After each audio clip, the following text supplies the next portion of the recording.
Welcome to Future Talk. On today's program, we're going to talk about the future of work.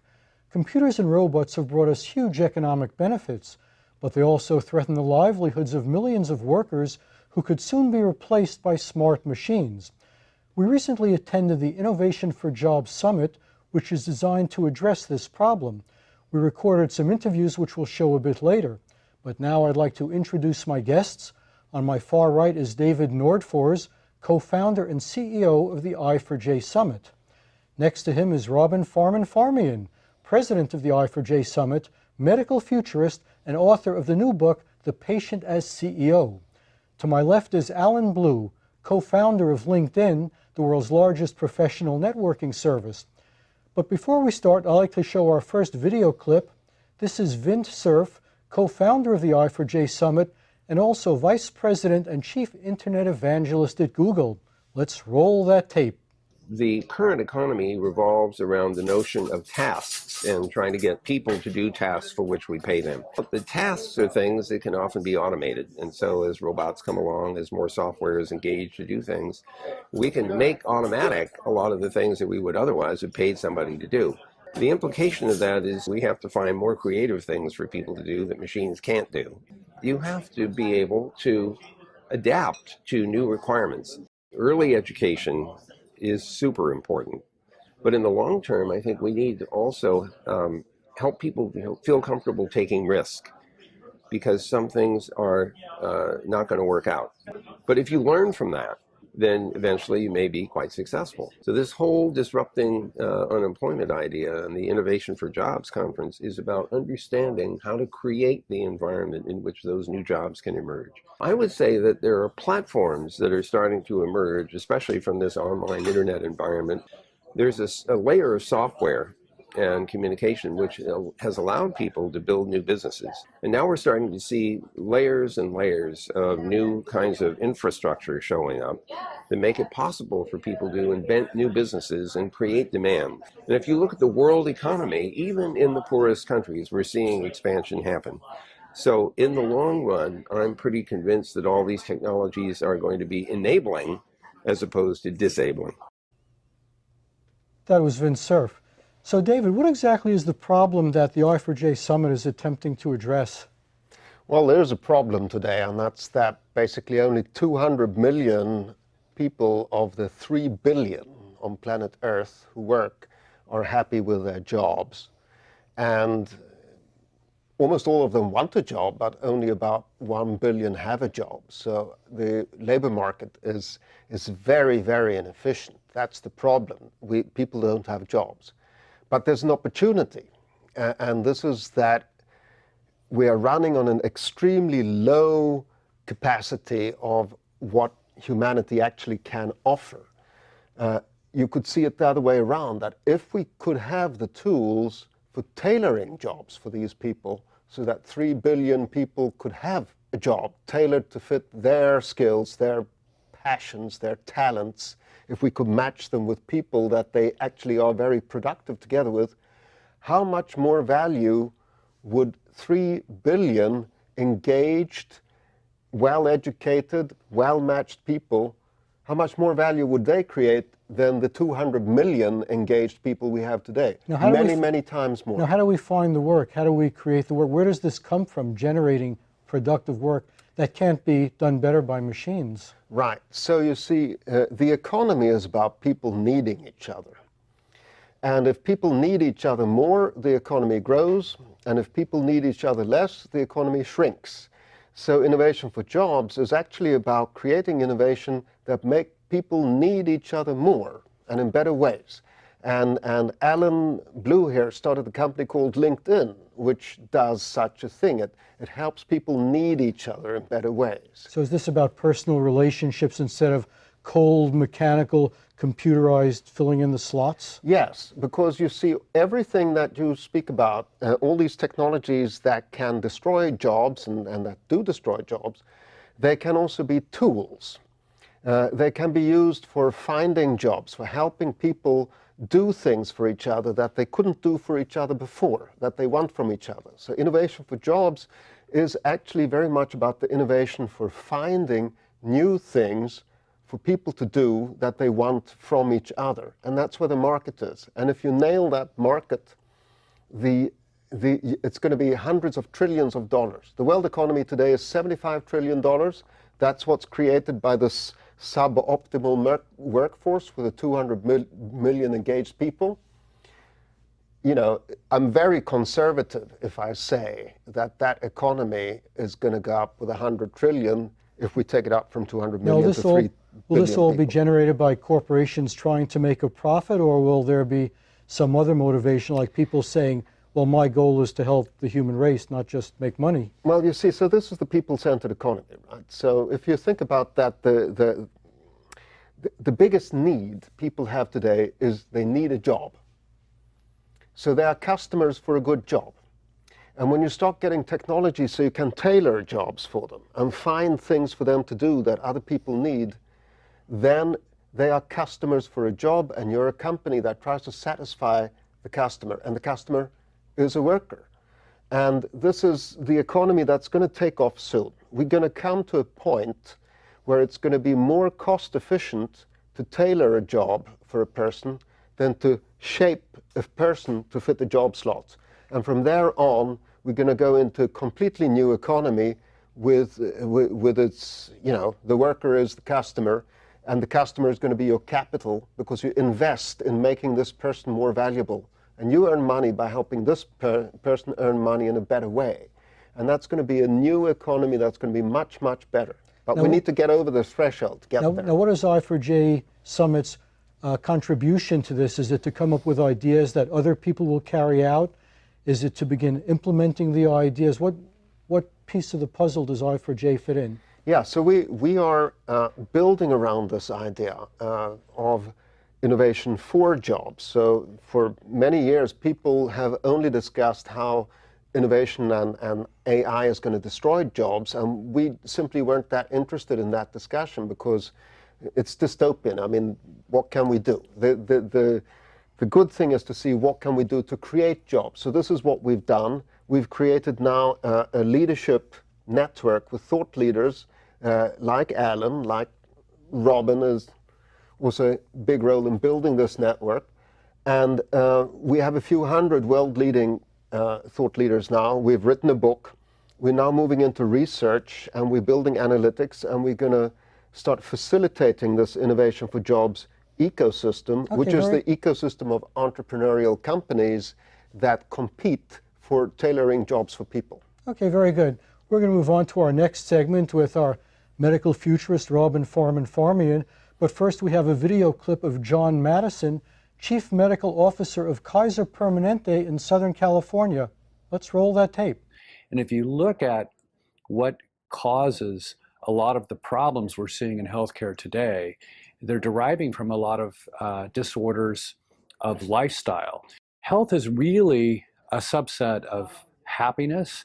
And if you look at what are the key ingredients to create happy people who tend to be healthier and make healthier choices in life, there are a number of things that really count. The first is having a skill that you feel you can help the community with. The second is feeling that you have a positive impact on your community. The third is feeling that the community appreciates what you do for them as a service. And most importantly, is that you have gratitude for what you have in life. And so if you look at that as sort of a motivator of health and a motivator of healthy habits and a motivator of healthy living, you have to think about what is going on in the world today where technology is disrupting more and more jobs. So as AI and robotics begin to take jobs away, particularly entry-level jobs away, it's taking away the dignity and the satisfaction and the sense of community that people have, and it really is impairing their health. Okay, that was John Madison. Robin, before we start with you, why don't you show us your book, Sure. The Patient as CEO? Here we go. And what is that about, essentially? So it talks about the convergence of accelerating technology and how that's really empowering the healthcare consumer to be a key decision maker. When I'm talking about accelerating technologies, artificial intelligence, robotics, sensors, 3D printing, the power of the crowd, networks and computing systems, all working in conjunction with each other to dramatically impact medicine. Okay. Now, John Madison said that community is very important to happiness, feeling you're part of a community, contributing. Do you agree with him? Oh, absolutely. And there's two ways to look at that. So first, there are patient communities. So say you have a disease specific, so peer-to-peer social networking sites. And not only can you contribute to this, so you go on to something like chronology and you talk about the different treatments that you are utilizing yourself. Other people learn from that and you interact with your peers this way. But then there's another school of thought where, especially as a patient, you want to make sure that you have a goal outside of your disease on a daily basis, right? So somewhere to go, somewhere to help. And as long as you are helping other people, especially in a community situation, gives you a reason outside of your body to live, right? And it gives you a passion and some reason to get out of bed in the morning. And that is really a huge, huge, huge deal when you're a patient. Now, talking about the I4J Summit, the idea is to replace old jobs with new jobs that can't be done by machines. How does this apply to the medical profession specifically? Because medicine is a huge field that employs a huge number of people. It's a big fraction of the total economy. It is a huge fraction. So a couple of the technologies that are already having a major impact, of course, robotics and artificial intelligence. We're seeing robotics absolutely start to disrupt the entry-level positions in things like hospital systems. We have FDA-approved now robots that can go up to hospital beds or deliver medications, right? So all of a sudden, those people are being displaced. But artificial intelligence provides an opportunity because it can take off some of the diagnostics, right? Some of the mind-numbing tasks for the nurses or the physicians, leaving them time to connect with the patient and do the job and the things that they love to do. So I love how this technology really provides opportunities. So what kind of jobs are going to go away? So if you're in the hospital, will a robot come in and give you your medicine instead of a nurse? Yes, absolutely. That is happening right now. Maybe not with medication because you do want the person to check it a couple of times. But in theory, absolutely, because these robots are already doing that. Can doctors be replaced? Yes. Yes, they can. Well, supplemented. So mostly replaced in terms of an AI. So you can have an AI doctor, and that is going to be very effective. But you still need that human connection. Right? So while it's replacing some of the things, I would still want a human being. Now, what are some of the other jobs that might come into being? Because now that we have the internet, people who live in faraway continents with very little medical care can be diagnosed and have treatments recommended by people here over a distance. That sounds like a new market. It is a huge new market. And when you're thinking about companies like OneWeb or Elon Musk, even Facebook, and they're doing a bunch of things, making sure that the world has connectivity. We're expecting an additional 3 billion people to be coming online over the next few years, and literally billions of dollars are going into making sure that happens. Now that opens up huge markets and opportunities. People that may not have had access to healthcare, education, or sanitation suddenly will have access to first-rate healthcare if they want it on things like a smartphone. And we're seeing that even in this country. So you go to something like Lucille Packard, and if you are a child, instead of seeing like a GI doctor or a specialist of some other kind, you go into your primary care physician and you see the specialist on telepresent robot. Right? So we're doing that in this country, let alone thinking about if you are in Africa, you might want to see a doctor that's in Paris. And you can start to look at things like robotic surgery, so your surgeon not even needing to be in the same country with you while they're performing surgery. Do you think we'll ever get to the point that we master the art of health so that medicine doesn't need to be such a big portion of the economy? No. It's always going to be, No matter how advanced we are, we'll always be sick? Well, there are always things. You can always maximize health, maximize longevity and well-being. So there will always be a huge market for healthcare. That's not something that's going to change. It's just going to shift the different things that you're talking about. Are you going to be doing a lot more in genetic sequencing, or diagnostics changing, telepresent medicine, new discoveries with the microbiome? So a lot of things are going to shift medicine, but we are still going to be spending a huge amount of money in it. Okay, very good. And we're going to go on to the next segment of our program with LinkedIn co-founder Alan Blue. But first, we have an interview with Elizabeth Eisel, founder of Senior Entrepreneurship Works, which tries to make sure that senior citizens are not left out of the new economy. Let's roll that tape. In this country and many countries around the world, the experience of seniors is pushed out the door as people are pushed into retirement, or otherwise just completely ignored as an asset. And we are all about changing that mindset, that people over 50 are assets and not liabilities.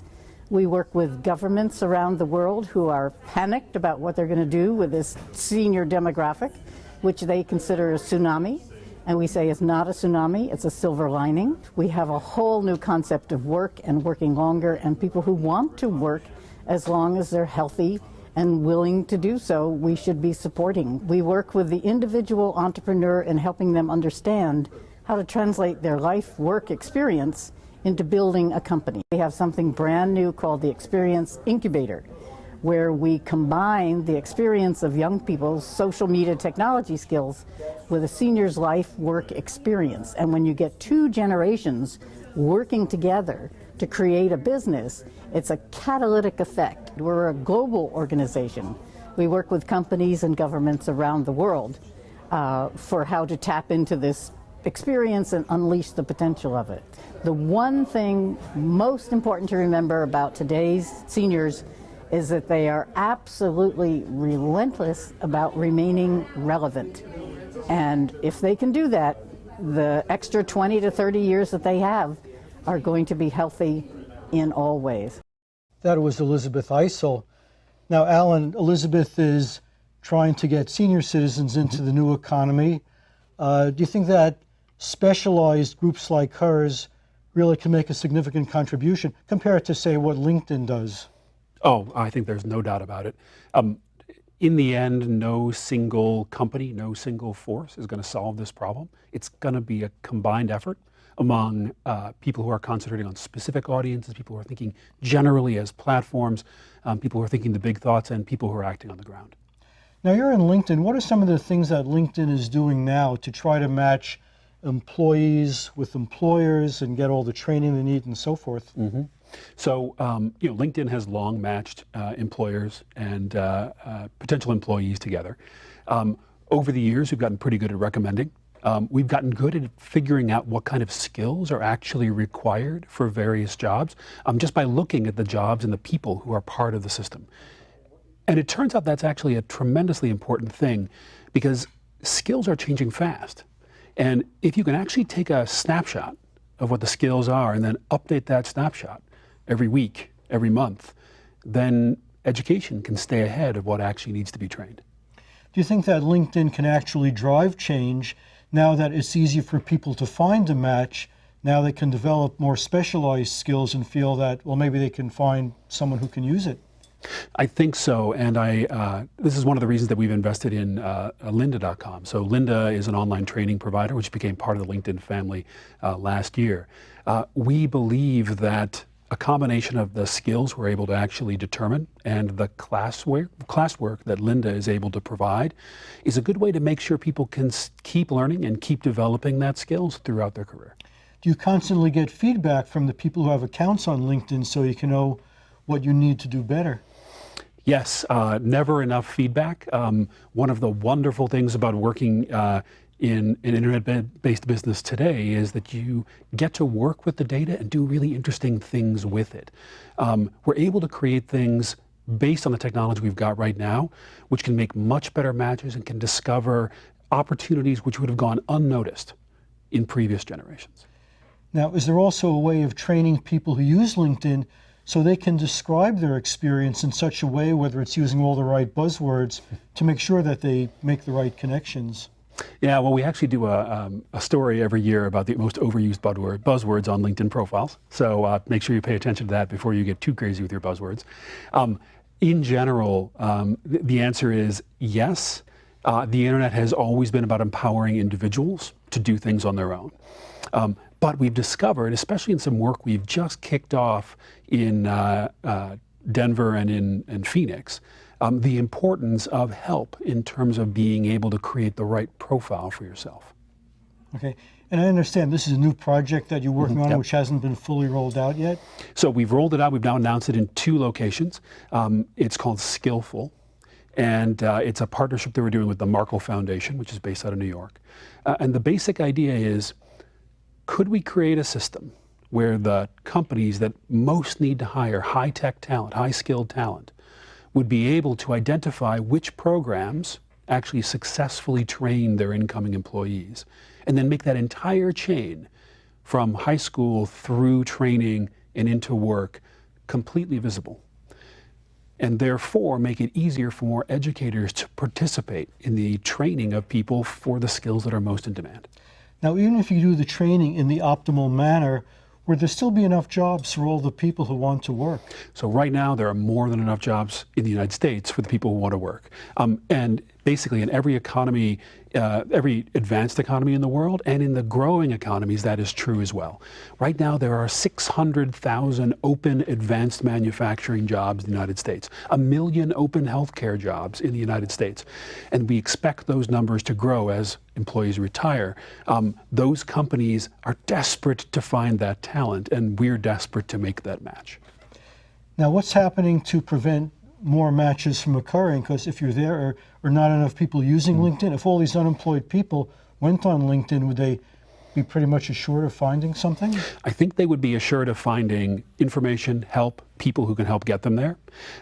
And with the kind of work that we're now doing in Denver and Phoenix, I believe they would actually be able to find a path which leads from where they are right now to the place they want to be. Whether you're a high school student or you're a person who's returning to work, or whether you're one of the, a senior, like she was speaking about, who's interested in entering or maintaining a place in the workforce. Yeah. Does LinkedIn have longer term, maybe like 5 years out or 10 years out, direction you want to go in? Do you constantly shift to respond to actual economic conditions? Well, the first thing we want to do is we want to build a system which is responsive to that system. And that's really where we're concentrating right now. How do you make something which will roll with the changes? Because the changes are just going to come faster and faster. Are you optimistic that you'll succeed? Yes, I'm very optimistic we'll succeed. We're going to have a lot to learn as we go. No one has the final answer on all of this. None of us, as much as we think about the future, can actually see it with complete clarity. So the best thing to do is put something out there and learn. Okay, very good. We're going to go on to the next segment of our program, which is going to be a four-way discussion for all of us. But before we do that, we have one more video. This is with Monique Morrow, who is the Chief Technology Officer / Evangelist of the New Frontiers Group at Cisco Corporation, and she's also a proponent of the she economy. Let's roll that tape. We have to think about what kinds of values are we going to be rewarding? What are the values that we care to reward? What do we mean by collaboration? Collaboration typically is what we think as when we think about somebody as being collaborative, we associate it with more of a woman's attribute. But in fact, it's everybody's attribute. How do we create a world that's more humanistic? And that's becoming more and more of a topic. Yes, there's competition. Ruthless competition, just by definition, is ruthless, right? And so there are people who just fall off the cliff, and they're not always women. There are also men involved in that falling off the cliffs. The ruthlessness of the environments are no longer nurturing. And you see nurturing, collaboration, and people will argue, is that really what we should be having? And I think there's an appetite to consider those attributes more and more. I will point out that of the 17 Sustainable Development Goals that have come out of the United Nations this past September, number 5 is this notion of gender equality. And so it is obvious an issue of countries, which makes it an issue of companies, it makes it an issue of society as a whole. Culture is the most difficult part of any organization to change. Mandating it is, for what I will call a force function is not probably what you want to see. It should be part of a DNA of an organism. It should be part of the DNA of an enterprise. It should be part of the DNA of who we are. So that was Monique Morrow.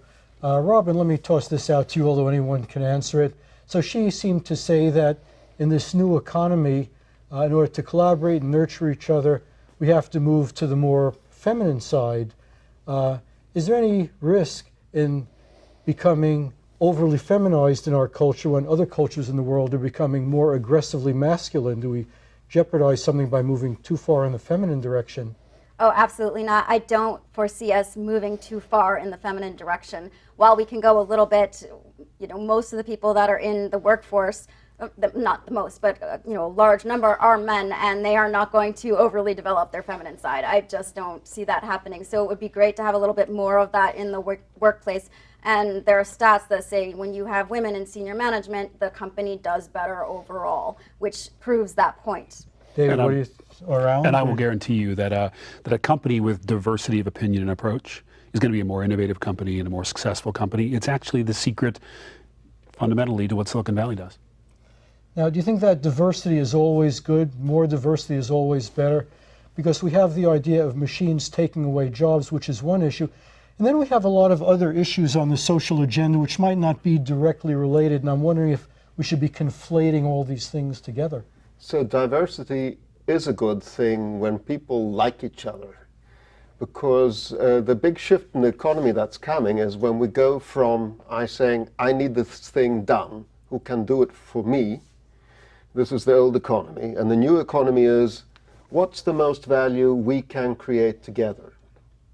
And then having tools like Alan's LinkedIn to take that step to help us find that. So obviously, if we like each other and we are diverse, you can find much better answers to that question. Should we consider the possibility that we might not like each other, and what should we do in that case? Yeah, then we should also have, I mean, there are pretty many people at work who don't like each other today, right? They should not be working together, or they should be helped to like each other. And the producer and the consumer should like each other.